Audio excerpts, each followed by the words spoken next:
The time is 1:30 a.m., the 15th of November 2024. Location: Kyiv, the capital of Ukraine. The night was cold, clear, and quiet, too quiet. Below, the city slept, or tried to, clinging to a fragile peace maintained only by the vigilance of its defenders. High above, in the fortified underground command center of the Air Force Command East, the atmosphere was anything but restful. Colonel Oleksandr Olek Kostenko, the lead air defense commander, stared at the giant tactical screen. For the past hour, the system had been on high alert, tracing the faint, ominous signature of Russian strategic bombers taking off from airfields near the Caspian Sea. "Commander, preliminary estimates confirm a mass launch event," reported Lieutenant Irina Melnik, the intelligence liaison. Her voice, though low, carried the weight of impending catastrophe.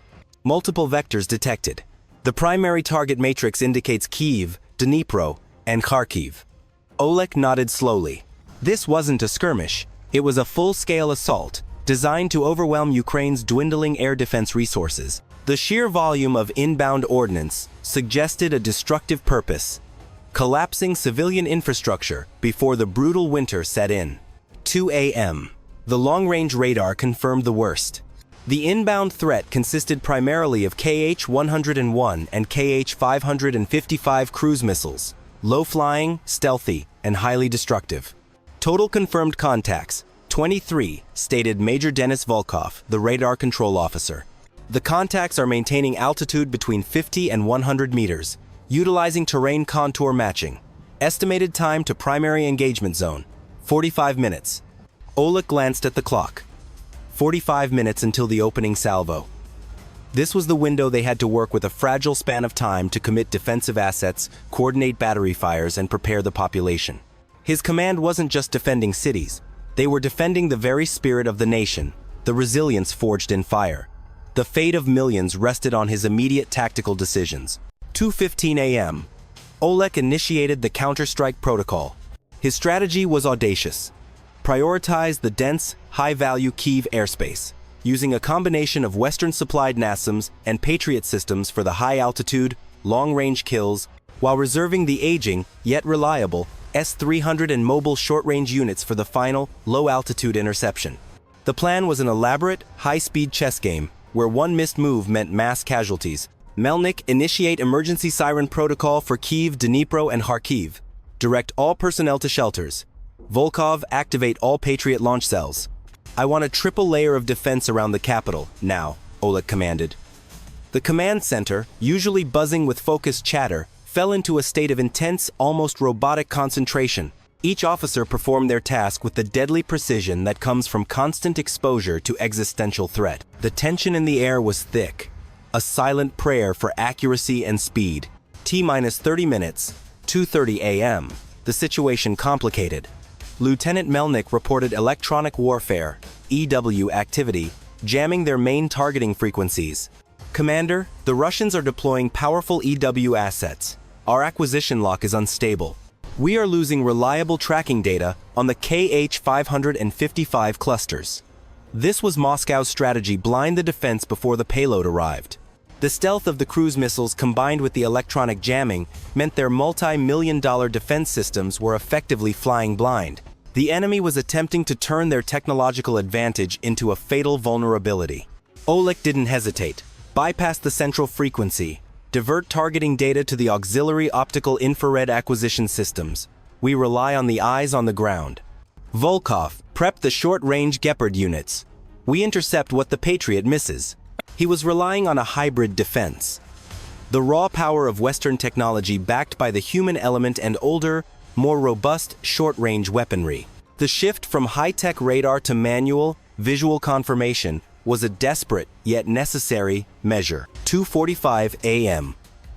The first long-range missiles entered the perimeter. The air defense systems, now operating on the optically supplemented targeting data, screamed to life. "Patriot launch sequence initiated. Intercepting Group 1, bearing 310.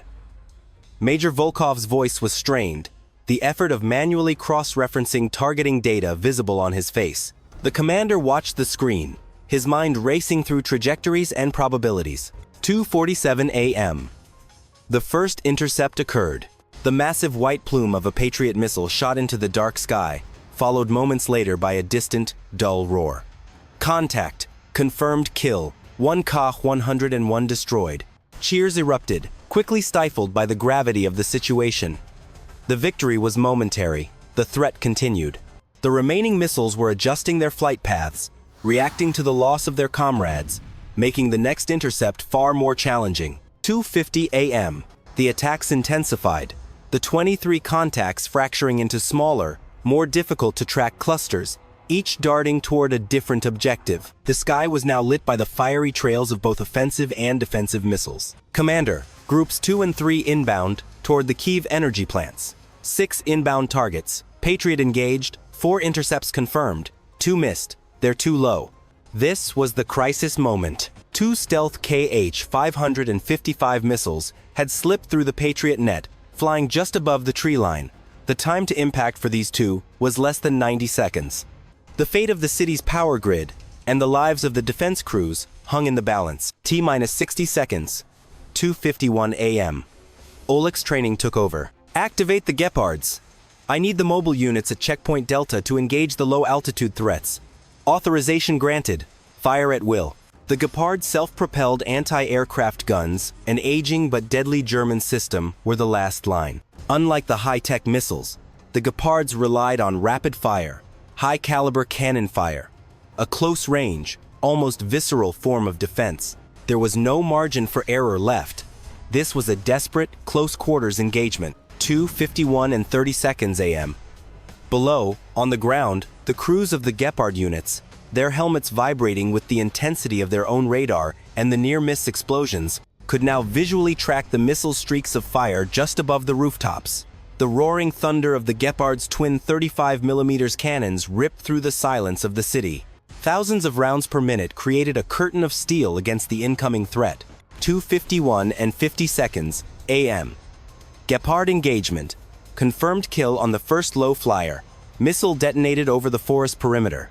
Volkov screamed. A second later, another confirmed kill.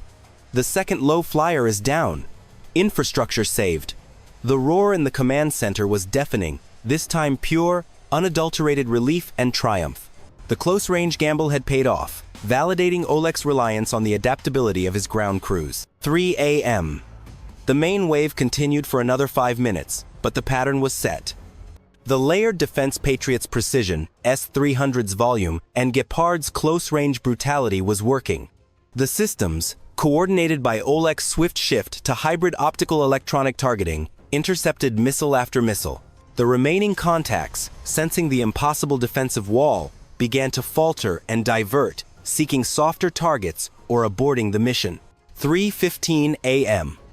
The last inbound bogey was shot down over Dnipro, confirmed by a long-range radar signature disintegration. The radar screen went silent once more. The tension slowly eased, replaced by the deep, heavy silence of exhausted victory. 3:30 a.m. The damage assessment poured in. Reports confirmed that out of the 23 cruise missiles launched, 18 were shot down across the 3 target zones, a defensive success rate of nearly 80%. Kyiv's vital infrastructure, the main target of the assault, remained intact. The counterstrike, driven by the ingenuity of Olek's adaptive strategy, sent a powerful message. Commander, Lieutenant Melnik reported, her voice thick with fatigue but shining with triumph. Preliminary intelligence suggests Moscow is stunned. They anticipated a 60% success rate on their side, expecting to cripple Kyiv's power grid. The loss of 18 Kh-series missiles in one night is an operational and political catastrophe for them. The intelligence reports suggested an immediate internal review had been ordered within the Russian command structure, questioning the effectiveness of their signature long-range missiles. Olek leaned back in his chair, the tension slowly draining away, leaving only exhaustion and pride. He hadn't just saved buildings. He had protected the morale of millions of Ukrainians. The true shock to Moscow was not the loss of 18 missiles, but the undeniable truth. Ukraine's air defense was adaptive, resilient, and ready to meet any challenge. The strategic message of that night was clear. The sky above Ukraine would not be easily claimed. The nation, unified in defiance, had weathered the storm and emerged victorious in the shadows. The night of the 15th of November 2024 would forever be remembered as the moment Ukraine turned the tide in the missile war, proving that strategic thinking and the determination of its soldiers were more powerful than brute force and technological hubris.